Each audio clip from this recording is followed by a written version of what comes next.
A1 Telugu first news. ముందుగా headlines చూద్దాం.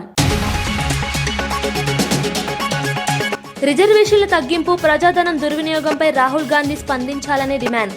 కులగణన ఆదర్శమని రాహుల్ గాంధీ చెప్పారు, కానీ ఉన్న రిజర్వేషన్లు తగ్గించారని వ్యాఖ్య.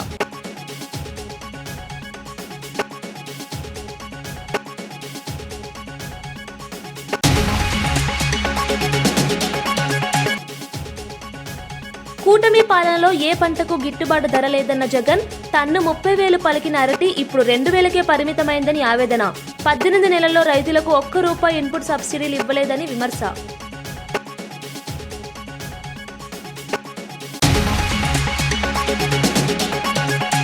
అసెంబ్లీలో ఘనంగా రాజ్యాంగ దినోత్సవ వేడుకలు. మాక్ అసెంబ్లీ నిర్వహించిన 175 నియోజకవర్గాల విద్యార్థులు, మా ఎమ్మెల్యేల కన్నా మీరే బాగా చేశారన్న సీఎం చంద్రబాబు. 28 ఏళ్లకి ఎమ్మెల్యే అయ్యానని గుర్తు చేసుకున్న సీఎం.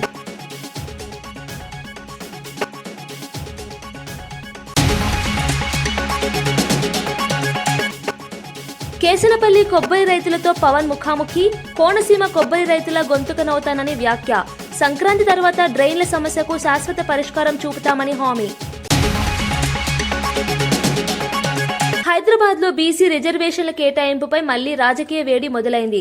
కొన్ని జిల్లాల్లో బీసీలకు న్యాయం చేయకుండా ఇష్టానుసారంగా రిజర్వేషన్లు తగ్గించారని ఎంపీ ఆర్ కృష్ణయ్య తప్పుబట్టారు. ముఖ్యంగా ఆదిలాబాద్ జిల్లాలో 23% ఇస్తామని చెప్పి చివరకు 11% కేటాయించడం తీవ్ర అన్యాయమన్నారు. ఇలా అర్హులైన బీసీలకు అవకాశాలు దూరమవుతున్నాయని ఆయన చెప్పారు. అదేవిధంగా ఖమ్మం జిల్లాలో కూడా పరిస్థితి భిన్నంగా లేదన్నారు.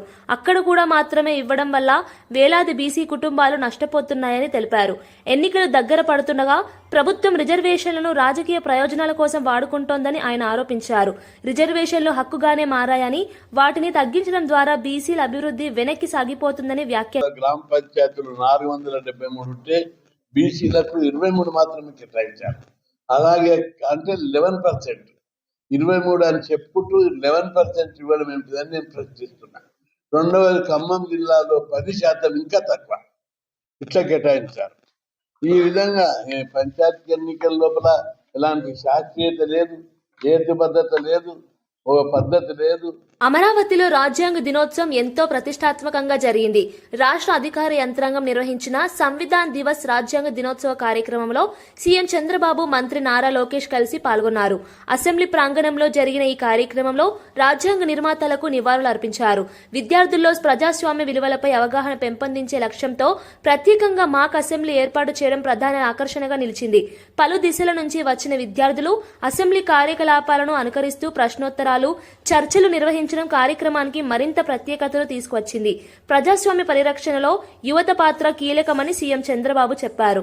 రాజ్యాంగం ప్రతి పౌరుడికి సమాన హక్కులు, అవకాశాలు అందించేందుకు మార్గదర్శకంగా నిలుస్తుందని ఆయన పేర్కొన్నారు. ఈరోజు కాన్స్టిట్యూయెంట్ డేని పురస్కరించుకొని అత్యంత వైభవపేతంగా 175 నియోజకవర్గాల నుంచి విచ్చేసినటువంటి అనేక మంది 175 నియోజకవర్గ శాసనసభ్యులందరినీ ఎంపిక చేసి ముఖ్యమంత్రి గారి సమక్షంలో ఈరోజు మాక్ స్టూడెంట్ అసెంబ్లీ జరుగుతూ ఉంది. So I hope everything was set. ముఖ్యమంత్రి గారు భీమవరంలో జరిగిన కొబ్బరి రైతుల సమావేశంలో డిప్యూటీ సీఎం పవన్ కళ్యాణ్ చేసిన వ్యాఖ్యలు ఇప్పుడు రాష్ట్ర వ్యాప్తంగా చర్చకు దారితీశాయి. రైతుల సమస్యలు విని స్పందించిన పవన్ కళ్యాణ్, మీకు వరాలు ఇవ్వడానికి నేను సీఎం స్థానంలో లేను అని స్పష్టం చేశారు. ప్రజాస్వామ్యంలో ప్రతి బాధ్యతకు ఒక హద్దు ఉంటుందని, అభ్యర్థన చేయాలంటే ముఖ్యమంత్రిని అడగాలని ఆయన చెప్పారు. బడ్జెట్ విషయాన్ని ప్రస్తావిస్తూ, మీకు ఇవ్వాల్సినంత బడ్జెట్ నా దగ్గర లేదు అని తెలిపారు. రాష్ట్ర అభివృద్ధి ఎలా సాధ్యం అవుతుందన్న దానిపై వివరంగా మాట్లాడిన పవన్, అన్ని డబ్బులను పథకాలకే ఖర్చు చేస్తే మౌలిక వసతులకు ఏం మిగులుతుందని ప్రశ్నించారు. గత ప్రభుత్వంపై కూడా ఆయన విమర్శలు చేశారు. అంటే డబ్బులు ఏం చేస్తాను, ఒక పథకాలకు ఇచ్చుకోండి, ఇబ్బంది లేదు. కానీ పథకాలతో పాటు అభివృద్ధి, రోడ్లు ఇవన్నీ మర్చిపోయారు అందరూ. ఈ కూటమి ప్రభుత్వం వచ్చాకున్న బిగ్గెస్ట్ ఛాలెంజ్ మాకేంటంటే, పథకాలతో పాటు అభివృద్ధి పదాలు ఉండాలంటే దానికి ఒక ఆర్థికంగా ఫైనాన్షియల్ జగ్లరీ చేస్తాం. ముఖ్యమంత్రి గారి ఆయన అనుభవం మీద పథకాలకి డబ్బులు ఇవ్వాలి, రోడ్లు వేయాలి, అలాగే మీకు ఇప్పుడు కూర్చోబెట్టి సడన్గా తుఫాన్ వస్తే ఏదైనా మళ్ళీ కూర్చోబెట్టి రైతాంగానికి మళ్ళీ గిట్టుబాటు ధర ఇవ్వాలి. సో ఇన్ని కష్టాల మధ్యలో ఉంది. కానీ ఎవ్వరు కూడా, అలాగే నిన్న మాట్లాడుతున్న ఒక మీటింగ్ కూడా చేసాం, చూస్తే మన దాదాపు 1,00,000 వాళ్ళు సచివాలయ ఉద్యోగులకి మన ఈ మన ప్రమోషన్స్ మీద మాట్లాడాం. ఎక్కడ కూడా వాళ్ళకి ఉద్యోగానికి సంబంధించిన ఏ సర్వీస్ రూల్స్ పాటించకుండా చేసేసారు. వాళ్ళు చేసిన తప్పులను యాదాద్రి భువనగిరి జిల్లా భువనగిరి టౌన్ పోలీస్ స్టేషన్ పరిధిలో పెళ్లి పేరుతో మహిళలను మోసం చేసిన నిత్య పెళ్లి కొడుకు సురేంద్రను పోలీసులు అరెస్ట్ చేశారు. ఆంధ్రప్రదేశ్ కడప టౌన్ కు చెందిన సోమవరపు సురేంద్ర 2021లో క్రిస్టియన్ మ్యాట్రిమోనీ ద్వారా ఫిర్యాదుదారు సంవత్సరంలో మనకి క్రైమ్ నెంబర్ 306/24లో ఒకటి చీటింగ్ మరియు 498 కేసు కింద ఒక కేసు రిజిస్టర్ చేయడం జరిగింది. అప్పటి నుంచి ఇతను పరారీలో ఉన్నాడు. ఇతని కంప్లైంట్ యొక్క వర్షన్ ఏంటంటే ఇతను ఎవరైతే సోమవారపు సురేంద్ర అనే వ్యక్తి ఉన్నాడో ఇతను మాయమాటలు చెప్పేసి క్రైస్తవ మ్యాట్రిమోనీ ద్వారా మ్యారేజ్ చేసుకున్నాడు 2021లో. ఇతను ఏంటంటే మైనింగ్ బిజినెస్ చేస్తాను, కన్సల్టెన్సీ నడుపుతాను, నాకు పెట్రోల్ బంక్ ఉంది, దానికి శాంక్షన్ అయింది అని చెప్పి ఇట్లాంటివన్నీ కూడా మోసపూరితమైన మాటలు చెప్పి ఈమె దగ్గర ఉన్నటువంటి యొక్క డబ్బుని అంటే ఒక 9 లక్షల రూపాయల క్యాష్ని తీసుకున్నాడు. అలాగే ఒక 30 తులాల బంగారం కూడా ఇతను ఏం చేసిందంటే నా దగ్గర ఉంటే జాగ్రత్తగా ఉంటాయని ఒక ఏజెంట్ లాగా వ్యవహరించు, అంటే నీ బంగారం మొత్తం కూడా నీ దగ్గర సేఫ్టీ ఉండదు, నా దగ్గర సేఫ్టీ ఉంటుంది అని చెప్పేసి ఒక 30 తులాల బంగారం తీసుకున్నాడు. తీసుకొని 9 లక్షల రూపాయల డబ్బులు తీసుకొని ఇతను లాస్ట్ ఇయర్ ఇక్కడ భువనగిరి టౌన్ నుంచి ఎస్కేప్ అయ్యాడు. ఇతని గురించి మేము విచారించగా తెలిసింది ఏంటంటే గతంలో కూడా ఒక 3 అమ్మాయిల్ని విజయవాడకు సంబంధించిన ఒక 2 ఖమ్మం సంబంధించిన వాళ్ళని మోసం చేసిండు. అంటే వాళ్ళని కూడా ఏంటంటే ఫాల్స్ ప్రామిసింగ్ ఆఫ్ మ్యారేజ్, అంటే నేను మ్యారేజ్ చేసుకుంటా అని చెప్పేసి కూడా వాళ్ళని కూడా చీటింగ్ చేస్తే వాళ్ళు కూడా కొంత అమౌంట్ వాళ్ళతో సెటిల్ చేసుకుని వాళ్ళతో కేసులు కాకుండా వాళ్ళు విత్డ్రా చేయించుకున్నాడు. ఇప్పుడు గతంలో 3 ఇష్యూస్ అయిపోయిన తర్వాత ఇది 4th ఇష్యూ మన భువనగిరి టౌన్లోది. ఇప్పుడు ప్రజెంట్గా చూసుకుంటే కడపలో మళ్ళీ అగైన్ తను ఒక అమ్మాయిని కూడా మళ్ళీ చీట్ చేసి ఇంకొక అమ్మాయిని కూడా మ్యారేజ్ చేసుకున్నారని చెప్పేసి తెలుస్తుంది.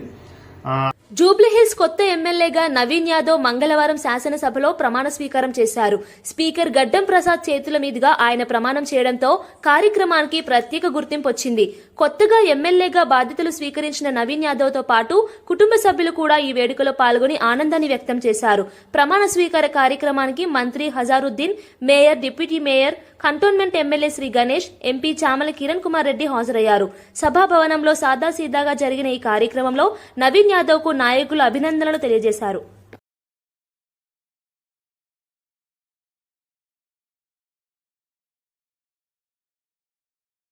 తిరుమల శ్రీవారి సేవలో మరోసారి విశేషమైన దాతృత్వం వెలుగుచూసింది. పిఎసి 1, 2, 3 భవనాల ఆధునీకరణ కోసం దాత మంతెన రామలింగరాజు మొత్తం 9 కోట్లు విరాళం అందజేశారు. తన కూతురు నేత్ర, అల్లుడు వంశీ పేర్లతో ఈ విరాళాన్ని టీటీడీకి అందించడం ప్రత్యేకంగా మారింది. 2012లోనే ఆయన 16 కోట్లు విరాళం ఇచ్చిన విషయం తెలిసిందే. భక్తుల కోసం మెరుగైన సౌకర్యాల ఏర్పాటు తన కుటుంబం నమ్మకమని దాత తెలిపారు. పిఎసి భవనాలు ప్రతిరోజు వేలాది భక్తులు వినియోగించే కీలక కేంద్రాలు కావడంతో ఆధునీకరణ అవసరం పెరిగిన నేపథ్యంలో దాతృత్వం మరింత ప్రాధాన్యం సంతరించుకుంది. వీరు అందరికీ పరిచయమే.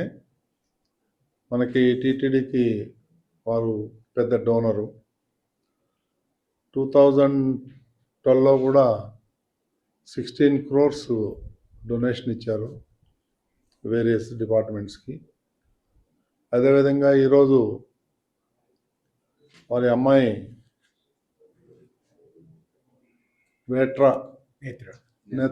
నేత్ర మంతెన గారికి పేరు మీద వంశీ గాదిరాజు వీరి అల్లుడు గారి మీద వీరు 9 కోట్ల రూపాయలు డొనేషన్ ఇచ్చి అది పిఎస్సిస్ ఉన్నాయి ఏదైతే ఉన్నాయో పాతవి వాటి రెన్యువేషన్ కోసం వాళ్ళు 9 కోట్లు డొనేషన్ ఇవ్వడానికి ఇక్కడికి ఇచ్చారు. వారి కుటుంబానికి అందరికీ టీటీడీ తరఫున ధన్యవాదాలు తెలియజేసుకుంటూ ఇదే విధంగా వీరు మరింత డొనేషన్ ఇస్తారని ఆశిస్తూ వారికి కృతజ్ఞతలు తెలియజేసుకుంటున్నాను. Behalf of my son-in-law Vansi Gadiraju and Netra, my daughter, we'd like to donate this 9 crores to these PSCs to improve these PSCs, and we're so glad to do this. And thank you for allowing us to do it. గతంలో we gave 16 Lakshmi హారానికి ఇచ్చామండి. దాని తర్వాత ఇంకా 5 కోట్లు మన తిరుచానూరు అన్నప్రసాదం కోసం, అన్నప్రసాదం బిల్డింగ్ కోసం.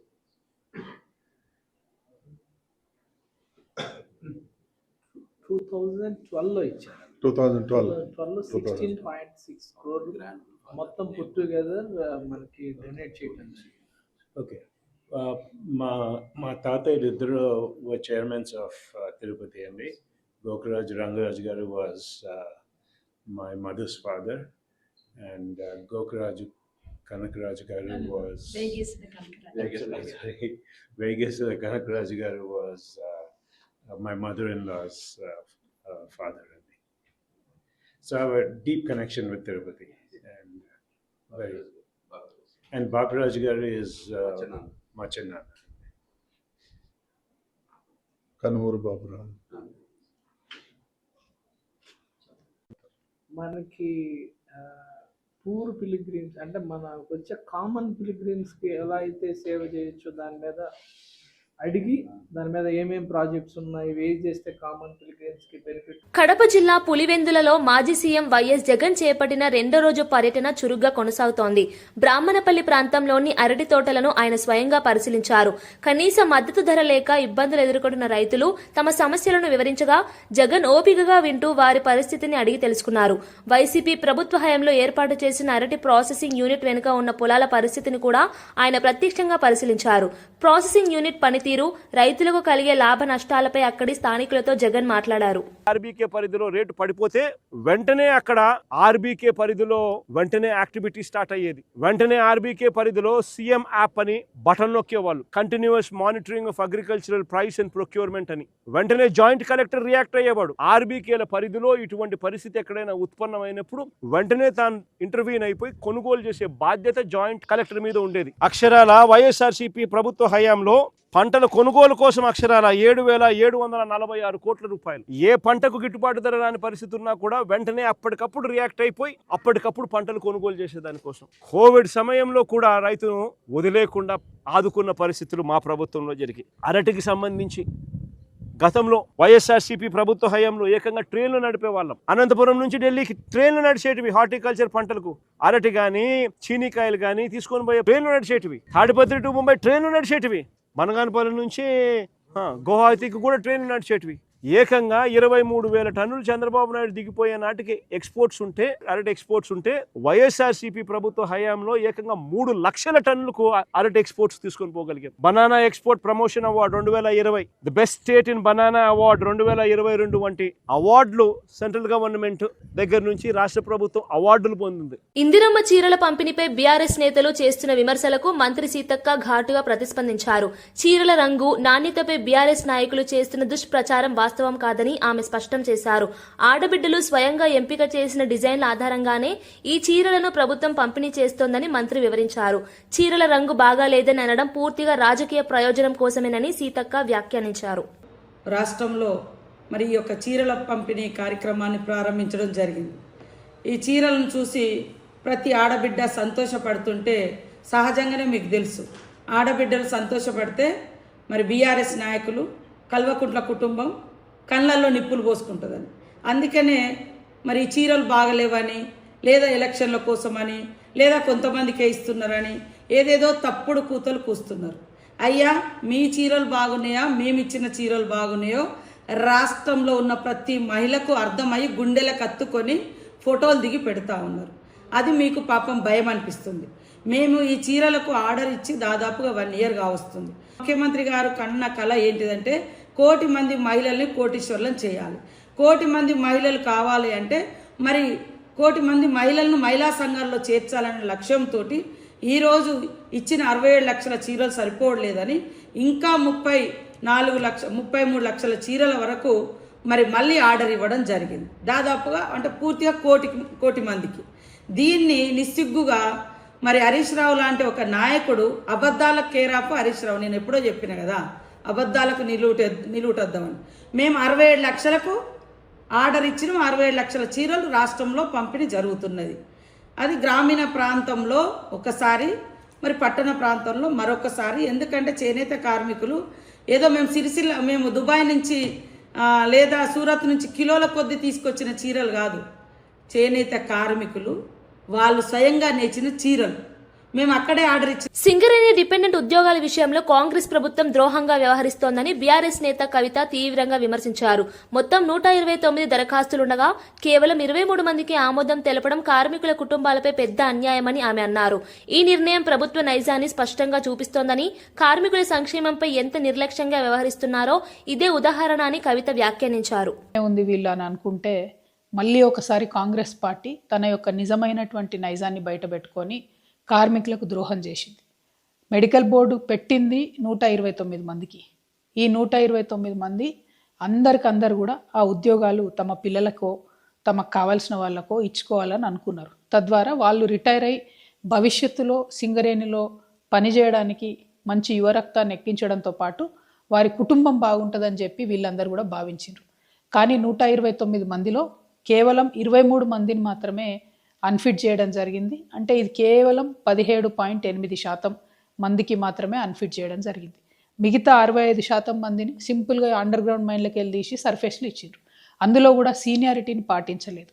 అందరికీ మళ్ళీ జనరల్ అసిస్టెంట్, అంటే ఇదివరకు మనం జనరల్ మజ్దూర్ అనేది ఆ పొజిషన్లో ఇవ్వడం జరిగింది.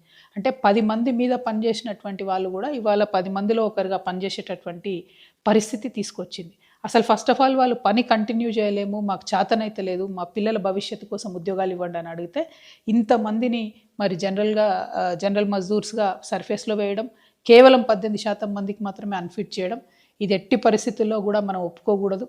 అంతకుముందు మేమున్నప్పుడు దగ్గరగా ఉండి చాలా బలంగా అధికారులను ఒప్పించి 80-85% వరకు కూడా అన్ఫిట్ అయ్యేటట్టు చూసేది. మిగిలిన వాళ్ళని కూడా మళ్ళీ మెడికల్ బోర్డులు పెట్టి అన్ఫిట్ అయ్యేటట్టు చూసేది. ఇదంతా ఎందుకోసం చేసేది? డిపెండెంట్ ఉద్యోగాలు ఉండాలి, సింగరేణి సంస్థ కొనసాగాలి, సింగరేణి గనిలో పనిచేసి తన నడుములు పోయేదాకా పనిచేసినటువంటి కార్మికుడి యొక్క బిడ్డల భవిష్యత్తుకు భరోసా ఉండాలని ఇదంతా చేసేది. కానీ ఆ స్పిరిట్ మొత్తం తుంగలో దొక్కేసింది కాంగ్రెస్ పార్టీ. ఇవాళ ఆ అంశాలే లేకుండా, ఆలోచనే లేకుండా, సింగరేణి మీద కనీసం ప్రేమ లేకుండా ఓన్లీ 18% మందికి అన్ఫిట్ చేయడం అంటే ఇది చాలా అన్యాయం. అంటే పోరాటాలు చేసి రోడ్ల మీద వడేదా. ఖమ్మం జిల్లా వైరా నియోజకవర్గంలో జరిగిన పరామర్శ కార్యక్రమం భావోద్వేగంగా కొనసాగింది. ఇటీవల అనారోగ్యంతో మృతి చెందిన కాంగ్రెస్ నాయకుడు చింత నిప్పు సుధాకర్ రావు కుటుంబ సభ్యులను రాష్ట్ర రెవెన్యూ శాఖ మంత్రి పొంగులేటి శ్రీనివాసరెడ్డి పరామర్శించారు. ఎంపీ రఘురామరెడ్డి, వైరా ఎమ్మెల్యే మాలోత్ రామ్దాస్ నాయక్ కూడా ఆయనతో కలిసి కుటుంబ సభ్యులకు ధైర్యం చెప్పారు. వైరా మున్సిపాలిటీ 6వ వార్డులో నివసిస్తున్న సుధాకర్ రావు మరణం పార్టీ కార్యకర్తల్లో తీవ్ర విచారం కలిగించిందని మంత్రి తెలిపారు.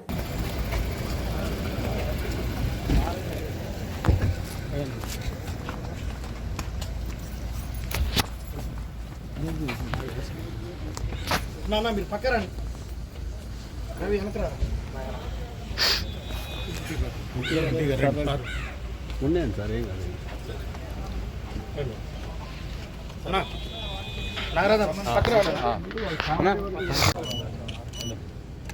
ఇంకో ఫోటో కొద్దిగా అయిపోయింది.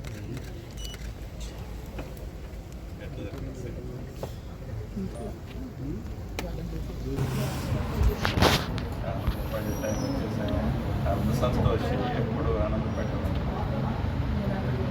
చాలా సింపుల్ మనిషి,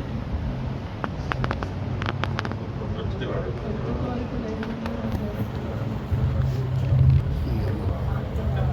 ఖర్చులో జరగదు.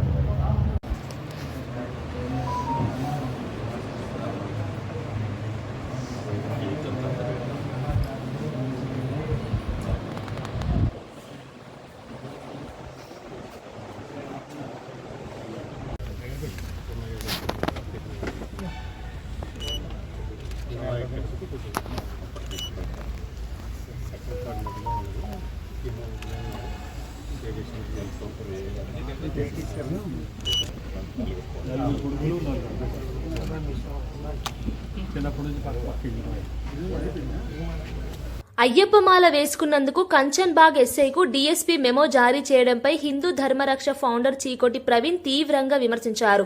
సెలవు పెట్టి మాల వేసుకోవాలని అధికారులు చెప్పడం విచిత్రమని, 40 రోజుల అయ్యప్ప దీక్ష కోసం పోలీసులకు ప్రభుత్వం అంతకాలం సెలవులు ఎలా ఇస్తుందో ప్రజల్లో ప్రశ్నలు వస్తున్నాయని ఆయన అన్నారు.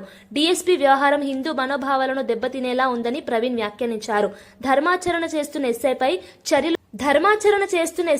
చర్యలు తీసుకోవడం అనవసర ఆంక్షలా కనిపిస్తోందని, ఇలాంటి సందర్భాల్లో పై స్థాయి అధికార బాధ్యతగా వ్యవహరించాలన్నారు. సంబంధిత అధికారి మెమో జారీ చేశారు. ఎవరన్నా మాట్లాడితే అర్థం పడతాం ఉండాలి. ఇది హిందూ దేశము. 40 రోజులు లీవ్ పెట్టుకోమంటే మీరు లీవ్ ఇస్తారా? 40 రోజులు ఒకవేళ ఇచ్చిన పే ఆఫ్ లాస్ ఎవరు కావాలి? అయినా మా దేశం హిందూ దేశంలో ఎన్నో ఏళ్ల నుంచి వస్తున్న సాంప్రదాయాల్ని మీరు పోలీస్ శాఖలో ఉండి, పోలీస్ శాఖలో కూడా ఏం చేస్తారు? ఖాకీ యూనిఫామ్ వేసుకొని నల్ల రంగు కండువా వేసుకుంటారు. అందులో తప్పు లేదు. చెప్పులు వేసుకోరు, తప్పు లేదు. అదే ముస్లింల పండగ రంజాన్ మాసంలో స్పెషల్ అలవెన్స్లు ఇస్తారు. 4 గంటలకే వదిలేస్తారు. నమాజ్ చదవడానికి 5 పూటల పర్మిషన్ ఇస్తారు. మరి హిందువుల పండగలకు వచ్చే వరకే మరి ఎందుకు ఈ వత్తాసని నేను అడుగుతున్నాను. ఈ డిఫరెన్షియేట్ ఎందుకు చేస్తుంది? మరి హిందువులందరూ కూడా మరి అయ్యప్ప స్వాములు కానీ హిందువులందరూ కానీ మరి రోడ్డు మీదకి వస్తే మాత్రం పరిస్థితులు దారుణంగా ఉంటాయి. మరి ముఖ్యంగా పోలీస్ శాఖ లా అండ్ ఆర్డర్ కంట్రోల్ చేయాల్సిన పోలీస్ శాఖలో ఇట్లాంటి తప్పిదాలు జరిగితే మాత్రం ఏ హిందూ సంఘాలు కూడా ఊరుకునే పరిస్థితి ఉండదు.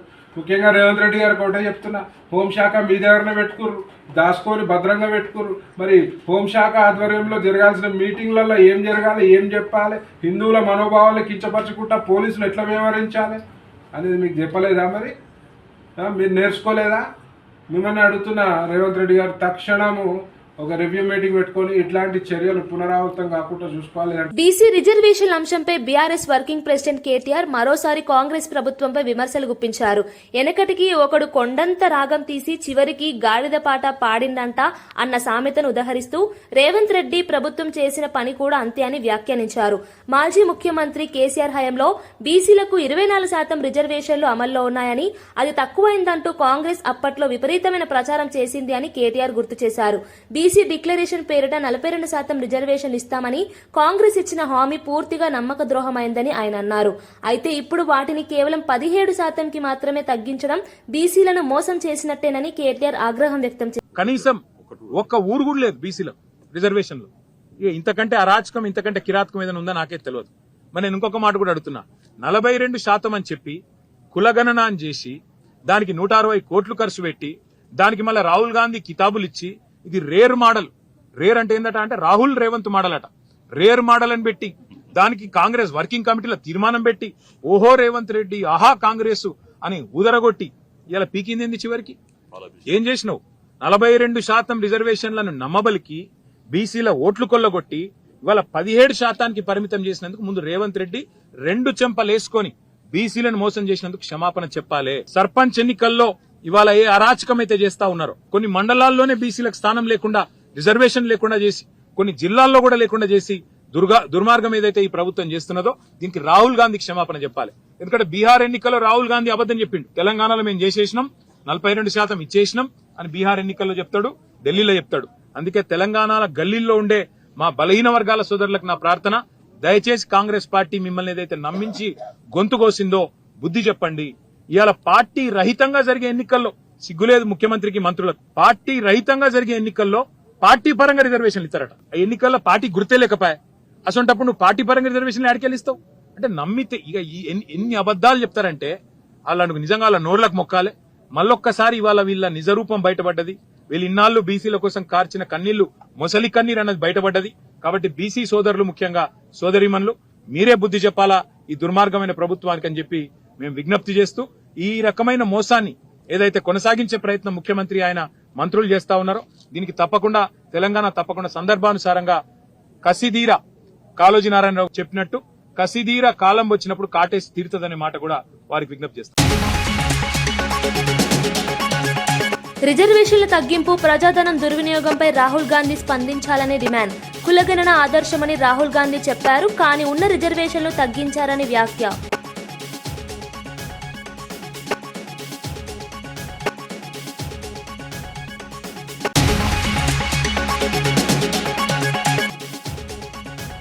కూటమి పాలనలో ఏ పంటకు గిట్టుబాటు ధర లేదన్న జగన్, టన్ను 30,000 పలికిన అరటి ఇప్పుడు 2,000కే పరిమితమైందని ఆవేదన. 18 నెలల్లో రైతులకు ₹1 ఇన్పుట్ సబ్సిడీలు ఇవ్వలేదని విమర్శ.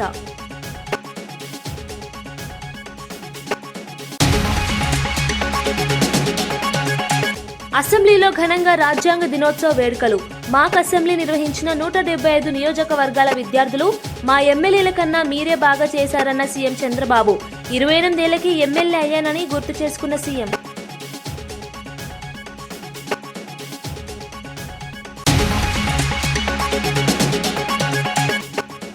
కేసనపల్లి కొబ్బరి రైతులతో పవన్ ముఖాముఖి. కోనసీమ కొబ్బరి రైతుల గొంతుకనవుతానని వ్యాఖ్య. సంక్రాంతి తర్వాత డ్రైన్ల సమస్యకు శాశ్వత పరిష్కారం చూపుతామని హామీ.